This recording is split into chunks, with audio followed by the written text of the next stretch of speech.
7 people had been murdered, and after each killing, the murderer surgically removed their faces and wore them as his own. But after 7 stolen identities, Marcus Webb could no longer remember which face was originally his, and he was killing anyone who might be able to tell him who he really was. What I discovered about the shapeshifter's last hunt would reveal that some criminals don't just take lives. They steal the very identity that makes their victims human, until they lose their own humanity in the process.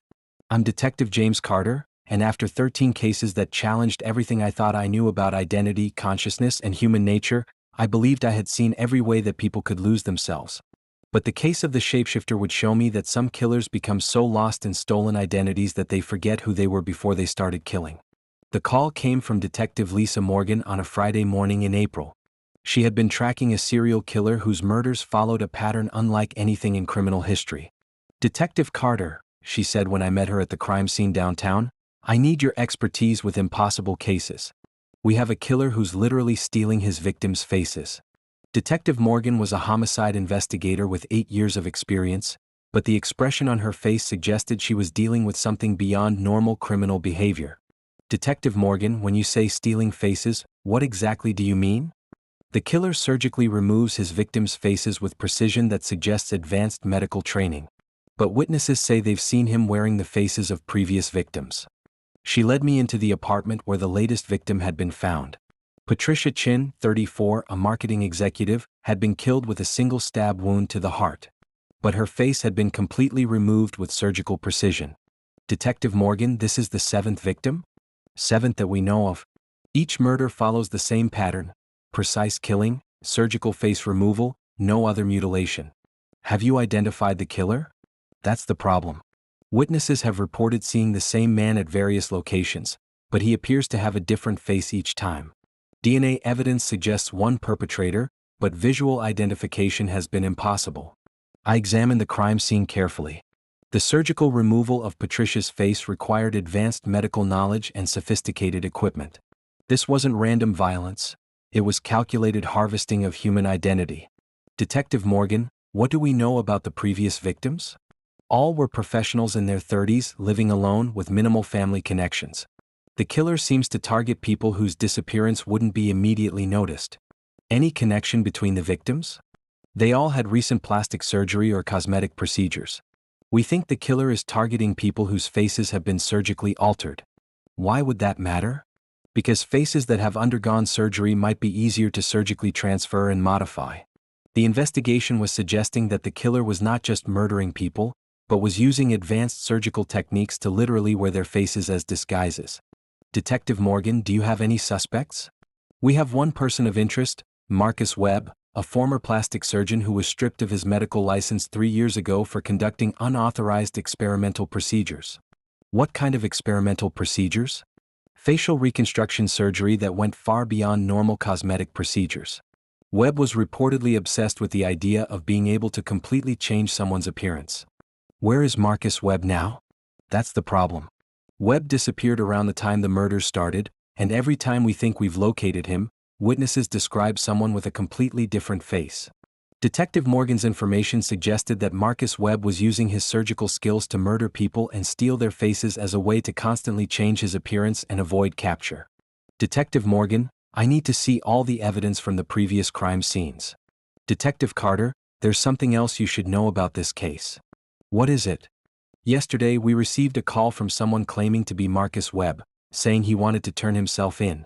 But he said he couldn't remember what his original face looked like and was afraid he might kill the wrong person trying to get it back." "The wrong person?" "Webb said he's been wearing so many different faces that he's lost track of his original identity. He thinks one of his potential victims might actually be his original self." The case had taken a surreal turn. Marcus Webb had become so lost in stolen identities that he could no longer distinguish between his victims and his original self.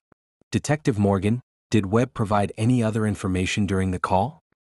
"He said he's been leaving clues at each crime scene that might help us figure out who he originally was, because he can't remember." I decided to re-examine the crime scenes to look for clues that Webb might have left about his original identity. At the first crime scene where Rebecca Martinez had been killed, I found a small mirror hidden behind a bookshelf. The mirror had been positioned so that it reflected a medical diploma on the wall, a diploma for plastic surgery that belonged to the victim. At the second crime scene, I found a photograph of the victim before plastic surgery, placed where only a careful investigator would discover it. Each crime scene contained a clue related to the victim's original appearance or medical history. Webb appeared to be documenting his victims' identities while simultaneously stealing their faces. Detective Morgan, I think Webb is leaving these clues because he's trying to reconstruct a timeline of identity changes that might lead him back to his original self. You mean he's documenting his own psychological deterioration? He's lost track of which identity is real and which are stolen. The clues might be his attempt to work backwards through the murders to rediscover who he was before he started killing. My investigation led me to Dr. Rachel Sterling, Marcus Webb's former colleague who had worked with him before his medical license was revoked. Dr. Sterling was a plastic surgeon in her 40s who had specialized in reconstructive surgery for accident victims. She had known Marcus Webb professionally for over 10 years. Dr. Sterling, what can you tell me about Marcus Webb's mental state before he lost his medical license? Marcus became obsessed with the idea that facial identity was fluid and changeable. He believed that personality and identity were primarily determined by physical appearance. Did he experiment with changing his own appearance? Marcus underwent multiple cosmetic procedures on himself, constantly altering his facial features. By the time his license was revoked, he looked completely different from when I first met him. Dr. Sterling, would it be possible for someone with Webb's skills to surgically wear other people's faces? With advanced techniques and the right equipment, yes. Marcus had been developing procedures for complete facial transplantation that went far beyond standard medical practice. Where would he get the equipment to perform such procedures? Marcus had a private surgical facility that he used for experimental procedures. After his license was revoked, he was supposed to shut it down, but I suspect he continued operating it illegally. Dr. Sterling provided me with the location of Webb's private surgical facility. When I obtained a warrant to search the location, what I found was a fully equipped operating room designed for facial reconstruction surgery. The facility contained surgical tools, anesthetics, and preservation equipment that would allow someone to remove and store human faces for later use. But most disturbing were the mirrors throughout the facility. Dozens of mirrors positioned so that anyone in the room would see multiple reflections of themselves from different angles. Detective Carter, said the forensics technician examining the facility, we found tissue samples and surgical debris that confirm facial transplant procedures have been performed here recently. Any sign of Marcus Webb? We found evidence that someone has been living in the facility, but no direct indication of Webb's current location. What about the mirrors? Every mirror in the facility has been shattered, as if someone was trying to avoid seeing their own reflection. The shattered mirrors suggested that Webb had reached a point where he could no longer bear to look at himself, possibly because he no longer recognized the face he was wearing. 2 days after searching the surgical facility, we received another call from Marcus Webb. Detective Carter, he said when I answered the phone, I need your help to figure out who I am. Marcus, where are you? I'm looking at myself in a mirror, but I don't recognize the face I'm wearing. I think it might belong to one of my victims, but I can't remember which one. Marcus, we can help you if you turn yourself in. Detective, I've been wearing so many different faces that I've lost track of my original identity. I'm afraid that if I remove this face, I won't find my real one underneath. What do you mean? I think I've been changing faces so often that I might have forgotten what I originally looked like. What if my real face is gone forever? Marcus Webb's psychological deterioration had reached the point where he was experiencing complete identity confusion. He had stolen so many faces that he could no longer distinguish between his victims' appearances and his original self. Marcus, we found your surgical facility. We know you've been performing facial transplants on yourself using your victims' faces. Detective, I started changing my appearance because I wanted to become someone else. But now I've changed so many times that I don't know who I was supposed to be. Marcus, why did you start killing people for their faces? At first, I just wanted to experiment with identity.